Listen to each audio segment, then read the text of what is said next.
Selamat pagi Jemaat Immanuel. Pagi hari ini kembali lagi di Berkat Pagi. Sebelum kita memulaikan segala aktivitas kita di sepanjang hari ini, akan sangat baik kita memulainya dengan firman Tuhan.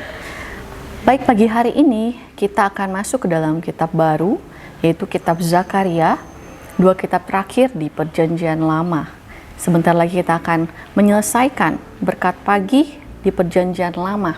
Baik, kitab Zakaria kita buka saja langsung. Kita baca sama-sama. Zakaria pasal 1 ayatnya yang pertama. Saya akan bacakan buat saudara semua. Dalam bulan yang ke-8 pada tahun kedua zaman Darius, datanglah firman Tuhan kepada Nabi Zakaria bin Berekia bin Ido. Saudara, mungkin saudara tahu bahwa sebuah nama biasanya memiliki sesuatu arti di baliknya. Nama dalam bahasa Ibrani pasti memiliki arti yang sangat penting bagi kehidupan pemilik nama tersebut.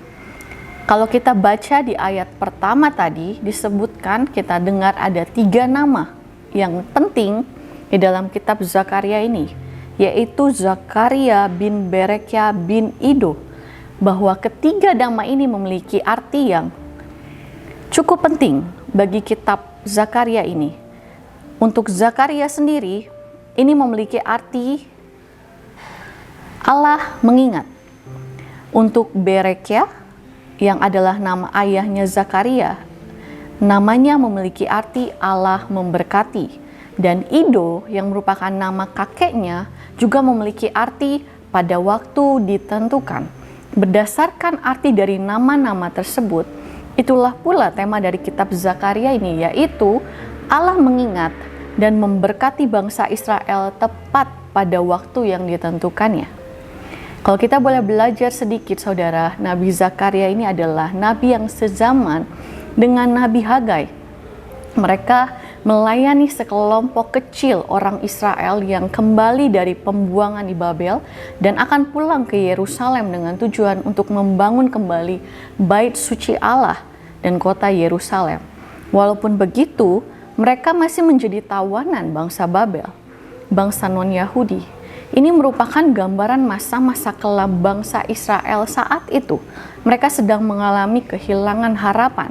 Oleh sebab itu, Allah mengirimkan Nabi Zakaria untuk datang kepada bangsa Israel yang sedang mengalami kedepresian untuk memotivasi mereka dan membawa pesan bahwa Allah masih mengingat bangsa Israel dan Ia akan memberkati bangsa Israel pada waktunya.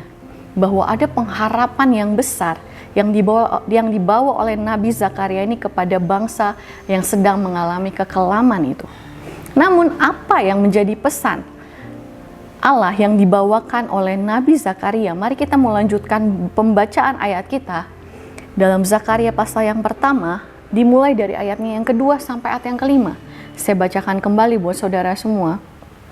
Sangat murka Tuhan atas nenek moyangmu, sebab itu katakanlah kepada mereka, beginilah firman Tuhan semesta alam, kembalilah kepadaku, demikianlah firman Tuhan semesta alam, maka aku pun akan kembali kepadamu. Firman Tuhan semesta alam, ayat yang keempat. Janganlah kamu seperti nenek moyangmu yang kepadanya para nabi yang dahulu telah menyerukan demikian. Beginilah firman Tuhan semesta alam, berbaliklah dari tingkah lakumu yang buruk dan dari perbuatanmu yang jahat.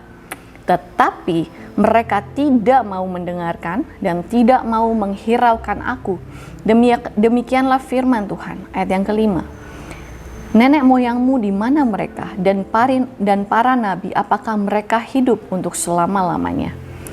Pesan Allah yang sangat penting yang disampaikan melalui Nabi Zakaria dalam pasal 1 ayat kedua sampai kelima ini, ada 2 hal yang saya catat di sini. Yang pertama adalah bahwa Allah sangat murka terhadap nenek moyang mereka, yaitu nenek moyang bangsa Israel pastinya. Kalau kita mengikuti perjalanan bangsa Israel dari awal, dari Allah melepaskan mereka dari perbudakan bangsa Mesir, jauh sampai zaman nabi-nabi kecil ini, kita bisa melihat perjalanan jatuh bangun bangsa Israel dalam setiap dosa-dosa mereka. Sikap berpura-pura tidak mendengarkan, adanya sikap sengaja tidak taat kepada Allah, Dan hal ini terus terulang dari generasi ke generasi selanjutnya. Tidak ada perubahan, selalu jatuh bangun di dalam dosa. Tetapi kita melihat juga bahwa Allah juga tidak pernah menyerah. Allah terus mengirimkan nabi-nabinya untuk menyerukan pertobatan. Walaupun tetap saja betapa kerasnya hati bangsa Israel. Karena itu Allah pernah membuang bangsa Israel karena berlaku tidak setia. Dan melalui Nabi Zakaria ini Allah mengingatkan kepada generasi yang baru saat ini untuk mereka belajar dari nenek moyang mereka atau generasi sebelumnya, supaya mereka tidak lagi melakukan kesalahan yang sama seperti apa yang sudah dilakukan sebelumnya. Dari hal ini kita bisa melihat, saudara, bahwa masa lalu itu adalah pengalaman yang berharga.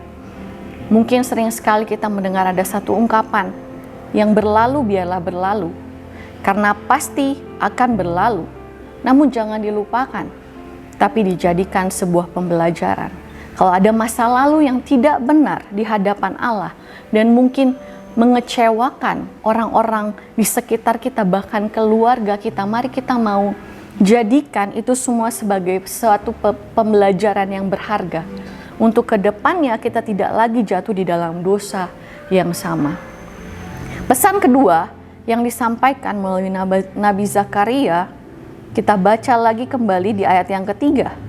Sebab itu katakanlah kepada mereka, beginilah firman Tuhan semesta alam, kembalilah kepadaku, demikianlah firman Tuhan semesta alam, maka aku pun akan kembali kepadamu, firman Tuhan semesta alam. Pesan yang kedua adalah supaya bangsa Israel kembali kepada Tuhan. Seperti yang tadi saya katakan, keadaan bangsa Israel itu sedang tidak baik-baik saja. Mereka tidak memiliki harapan lagi akan masa depan mereka. Tapi Zakaria membawa pesan supaya mereka kembali kepada Allah. Maka Allah akan kembali kepada mereka. Artinya bukan hanya kembali ke Yerusalem untuk membangun bait Allah tapi secara pribadi bangsa Israel dengan sungguh-sungguh mau kembali hidup seturut dengan kebenaran Allah. Maka kehadiran Allah yang sanggup memulihkan kehidupan mereka juga akan kembali ada di tengah-tengah bangsa Israel. Jika saat ini saudara mengalami kehilangan pengharapan, mungkin saudara berada di jalan yang buntu, saudara merasa sudah menjauh daripada Allah, firman Tuhan pagi ini mengajak kepada kita semua dengan rendah hati, mari kembalilah kepada Allah. Mari kembali kepada kebenarannya, kepada kasih dan anugerahnya, supaya Allah juga bisa kembali tinggal dan bekerja di dalam hidup kita. Sang sumber kehidupan bertahta dalam hidup kita. Sehingga apa, saudara? Sehingga ada pembaharuan yang terjadi dalam hidup kita. Dan kita akan selalu hidup dalam keberkatannya Allah, sesuai dengan janji Allah kepada bangsa Israel bahwa Allah mengingat dan akan memberkati bangsa Israel sesuai dengan waktunya, sama dengan kehidupan kita. Allah juga mengingat setiap kita dan janji Allah akan memberkati kehidupan kita apabila kita berbalik kepada Tuhan, kembali setia mengiring Tuhan. Kata kembali kepadaku merupakan sebuah pernyataan yang sangat kuat, karena kita ini sejatinya adalah milik Allah sendiri. Kita harus kembali hanya kepada Allah saja, pusat hidup kita. Jadi saudara, dua hal ini yang perlu kita renungkan dan lakukan. Yang pertama adalah kita perlu belajar dari pengalaman masa lalu yang sangat berharga supaya kita tidak lagi jatuh ke dalam kesalahan ataupun dosa yang sama. Dan yang kedua, baiklah kita selalu kembali kepada Allah yang adalah sumber segalanya dalam hidup kita. Jangan kembali ke tempat lain, tapi kembalilah hanya kepada Allah kita. Puji Tuhan, demikianlah firman Tuhan yang bisa saya sampaikan pagi hari ini. Kiranya menjadi kekuatan bagi kita yang mendengar dan mau melakukannya. Amin. Immanuel, Allah beserta kita. Kami perlu Kau Tuhan.